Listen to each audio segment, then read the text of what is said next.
కారం రంగు రుచితో ఉంటుంది. ఆచి మిరపపొడి అదరగొట్టే కారం రంగు రుచి.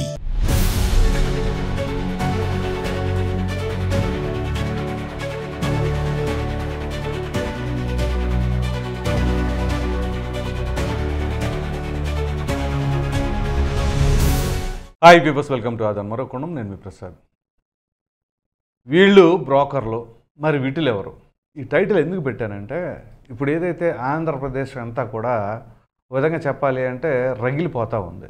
ఆ కామెంట్స్ ఏదైతే అమరావతికి సంబంధించి అక్కడ వేసీలు ఎక్కువ ఉంటారు అని చెప్పేసి ఏదైతే ఇటీవల వచ్చినాయి కదా వ్యాఖ్యలు, ఆ చేసిన మహానుభావులు వీళ్ళే. అయితే తాజాగా వీళ్ళు ఒక వీడియో కూడా రిలీజ్ చేశారు. ఆ కృష్ణరాజు అనే వ్యక్తి ఒక వీడియో రిలీజ్ చేశాడు. ఇదిగో ఈ డేటా ప్రకారంగా ఇది, ఈ డేటా ప్రకారంగా ఇది అని చెప్పేసి ఒక వీడియో కూడా రిలీజ్ చేశాడు. అందులో ఆయన మాట్లాడుతున్నప్పుడు ఆ పడ్డ తిప్పలు అన్నీ కాదు. ఎందుకంటే సరే పొరపాటున వాగానో ఇంకోటో లేకపోతే తొందరపాటు వల్ల అలా వచ్చేసిందో అని అనటం వేరు, సరే దానికి క్షమాపణ అడగడం వేరు. కానీ ఆ చేసిన వ్యాఖ్యకి కట్టుబడి ఉంటున్నాను అనే దానికి నిదర్శనంగానే ఇదిగో ఈ ఆర్టికల్ ప్రకారంగా వచ్చింది, ఈ ఆర్టికల్ ప్రకారంగా వచ్చింది అని కవర్ చేసుకునే ప్రయత్నం ఉంది. చూశారు? అసలు మామూలుగా కాదు. చెప్పుతో పట కొట్టాలి అన్నంత కోపం ప్రతి ఒక్కరిలో ఉంది. సరే ప్రభుత్వం ఏం చేస్తుంది ఏంటి అని చెప్పేసి అంటే ప్రభుత్వం చట్టపరమైన చర్యలు తీసుకుంటూ ఉంటుంది. అయితే ఒక ఆంధ్రప్రదేశ్ పౌరుడిగా, అమరావతి వాసిగా ప్రతి ఒక్కరూ కూడా ప్రధానంగా అసలు ఆంధ్రప్రదేశ్ రాష్ట్రానికి సంబంధించిన గణాంకాల గురించి ఉంటే అది అమరావతికి ఆపాదించడం అంటే ఇక ఎంతకంటే దౌర్భాగ్యమే ఉంది. పైగా చాలామంది ఇక్కడ ఆంధ్రప్రదేశ్ రాష్ట్ర పౌరులందరూ కూడా మామూలుగా కాదు, అమరావతి అనే కాదు, ఆంధ్రప్రదేశ్ రాష్ట్ర నలుమూలల వాళ్ళు కూడా ఆగ్రహంతో రగిలిపోతూ ఉన్నారు. అయితే ఇక్కడ ప్రధానంగా మాట్లాడవలసి ఉంది ఏంటి అంటే, వీళ్ళు వేసీల గురించి మాట్లాడారు కదా, మరి ఆ వేసీల గురించి మాట్లాడేది ఎవరు అంత కాన్ఫిడెంట్గా పక్కాగా చెప్పేది అంటే బ్రోకర్లే, ఖచ్చితంగా బ్రోకర్లే. నేను ఈ మాట అనడానికి కూడా ఎక్కడ సందేహించట్లేదు, లేకపోతే వెనకడుగు కూడా వేయట్లేదు. ఎందుకంటే నేను ఒక అమరావతి వాసిగా చెప్తున్నాను. ఈ వ్యక్తులు సోకాళ్ళు ఏదో నేను సీనియర్ జర్నలిస్ట్ అది ఇది అని చెప్పుకుంటున్నారు కదా, వీళ్ళు వేసీల గురించి మాట్లాడుతున్నారంటే వీళ్ళు బ్రోకర్ పనులు చేశారా? మరి బ్రోకర్ పనులు చేసినప్పుడు విటులుగా ఎవరిని తీసుకెళ్లారు వీళ్ళు? మరి అది కూడా చెప్పాలిగా.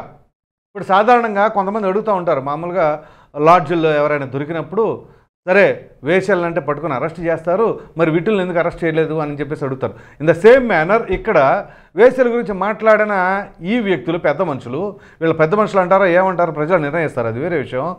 అయితే వీళ్ళు దాని గురించి మాట్లాడినప్పుడు మరి వీళ్ళు బ్రోకరేజం చేశారా, వీళ్ళు ఆ విధంగా ఎంతమంది వేసీల దగ్గరికి విటులను తీసుకెళ్తే ఆ విటులు ఎవరు, అవన్నీ కూడా చెప్పాలిగా.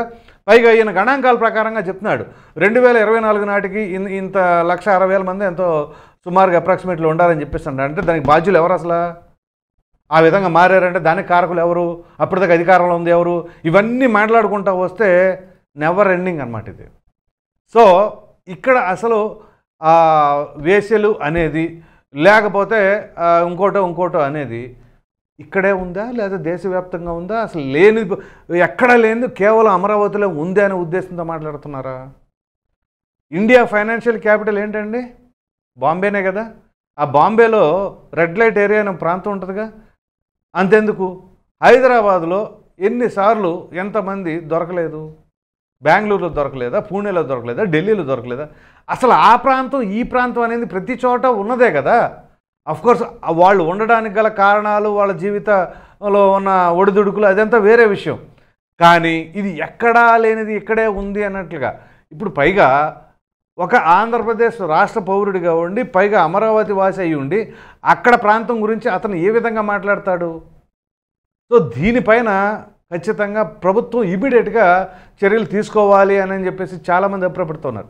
అఫ్కోర్స్ ఇది ఇప్పుడు ఎవరతను తెలుగుదేశం పార్టీ ఐటీడీపీ కార్యకర్త చేబ్రోలు కిరణ్, ఆయన ఒక్క మహిళ పైన చేసిన ఆ కామెంట్స్కి ఇమ్మీడియట్గా వితిన్ అవర్స్లోనే ప్రభుత్వం చర్యలు తీసుకుంది, అతను అరెస్ట్ చేసింది.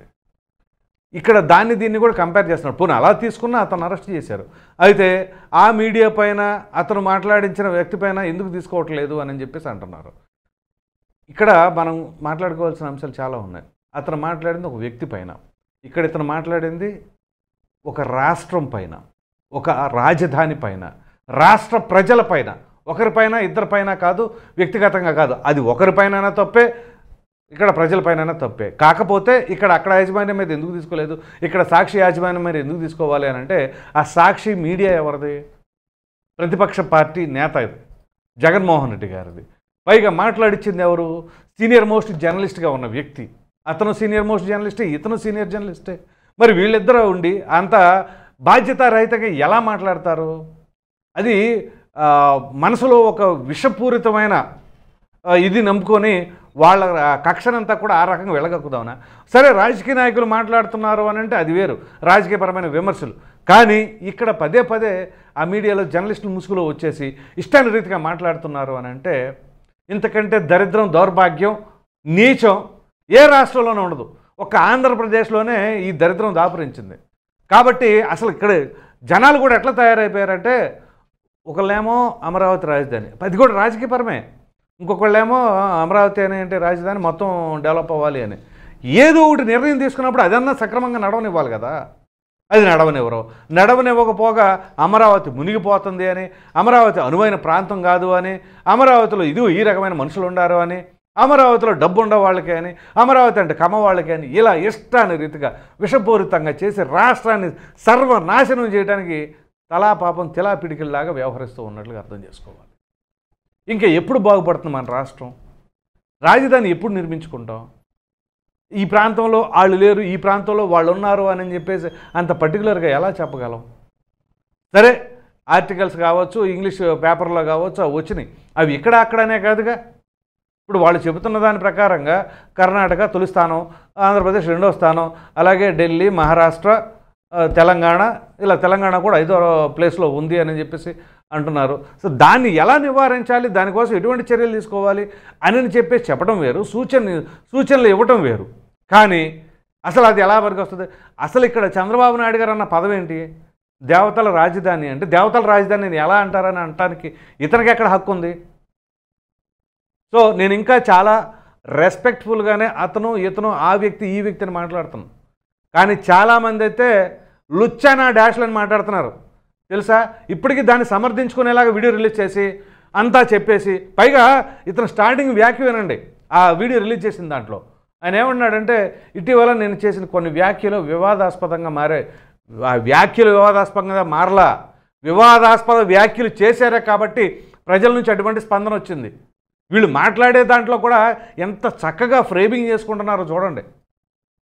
సో దీనిని బట్టి అర్థం చేసుకోండి, ఈ వ్యక్తికి సరే రాజకీయపరమైన అభిప్రాయాలు వేరుగా ఉండటం అది వేరు, అతని ఇష్టం మేరకు ఉండొచ్చు, తన ఇష్టారీతిగా మాట్లాడుకోవచ్చు. అంటే ఆ పార్టీని ఏదైనా సరే భజన చేసుకోవచ్చు, ఆ నాయకుడు పొగడొచ్చు. కానీ రాష్ట్ర ప్రజలను, రాజధాని ప్రజలకు సంబంధించిందో, ఒక ప్రాంతానికి సంబంధించిందో ఈ విధంగా విషయం వెళ్ళగక్కితే మాత్రం ఖచ్చితంగా తగిన మూల్యం చెల్లించుకోక తప్పదు. ప్రధానంగా అతను విజయవాడ ప్రాంతానికి చెందిన వ్యక్తేనంట. మరి అటువంటిది తన తల్లి, తన చెల్లి, తన బిడ్డలో వాళ్ళ అమ్మ అందరూ కూడా అక్కడ ఆ ప్రాంతంలోనే ఉంటారుగా. మరి వాళ్ళందరిని ఉద్దేశించి కూడా మాట్లాడినట్టు అనుకోవాలా? ఇప్పటికీ దాని మీద మళ్ళీ ఫోన్లు ఎవరో ఫోన్ చేస్తే కూడా స్విచ్ ఆఫ్ వచ్చిందని చెప్పేసాను. మరి ఫోన్ ఎందుకు స్విచ్ ఆఫ్ చేసుకున్నారు? ఫోన్ వెళ్ళి పోలీస్ స్టేషన్ దగ్గరికి వెళ్ళి అదిగోండి ఇదే పరిస్థితి, నేను తొందరపాటులో ఈ విధంగా చేశానని చెప్పేసి ఇదిగో వ్యాఖ్యలు అని చెప్పేసి కావాలంటే అరెస్ట్ చేసుకోండి అని చెప్పేసి అనొచ్చుగా. మరి ఎందుకు ఈ రకమైన పరిస్థితులు? పైగా సాక్షి మీడియా వాళ్ళు అనుకుంటే వాళ్ళు ఏమంటున్నారు, అతను వ్యక్తిగతంగా చేసిన వ్యాఖ్యలు మాకేం సంబంధం లేదు అని అంటున్నారు.